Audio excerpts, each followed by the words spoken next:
Hello and welcome. My name is Biagio Mazza. I'm Pastoral Associate, St. Sabina's Parish in Belton, Missouri. And welcome to the Do You Know series. Today we're going to focus on the question of the origins of the Stations of the Cross, a significant celebratory event that occurs during the season of Lent in most Catholic churches. The origins of the Stations of the Cross actually go back to at least the first time that we see references to them is from a diary that was discovered in the late 1800s that went back all the way to the year roughly 360, 370 by a woman called Egeria who has traveled through the Holy Land and left a diary.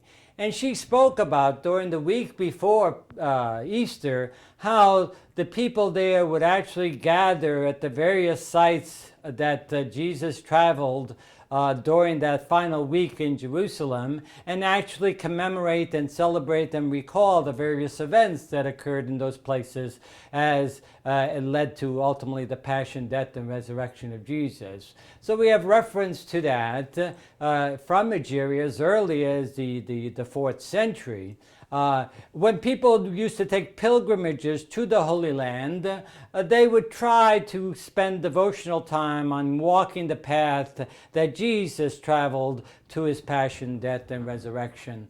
And so it became a common devotional practice, and it was enhanced during the Crusades in the 10th and 11th and 12th century when access to the Holy Land was made more easily done. However, with the Muslim taking over the land from the Crusades, travel to the sites was no longer as safe as it was before, and yet many people were attracted to that devotion and wanted to continue to do that devotion even though they didn't have access to the Holy Land.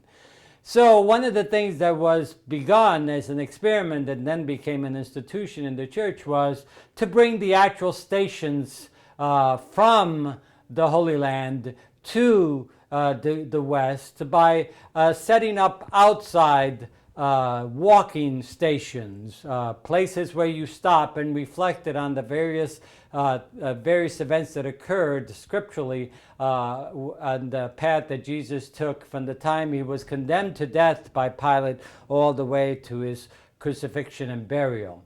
And so originally the stations were set outside churches, and people would traverse from one place to the other, stop and meditate on the various events, and then move on to the other station. Stations were places where you stopped to reflect and to meditate. Soon the devotion became so popular that around the 18th century, in the 1700s, the stations were permitted to come inside the church, and they were set up inside churches where people could do the devotions inside the actual church itself. Now, in terms of the stations, the numbers of them range for a good bit over the centuries, from as few as 5 to as many as 20, trying to bring in more events from the biblical accounts of the passion, death, and resurrection of Jesus.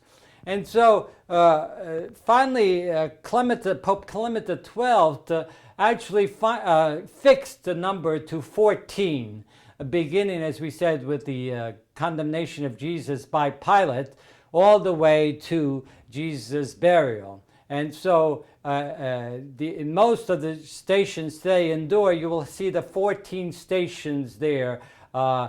Some people today have even included a 15th station celebrating the resurrection of Jesus as the final culminating point of the Jesus' passion and death that ultimately ended up with his resurrection. And so it has become a very popular devotion, especially during the Lenten season.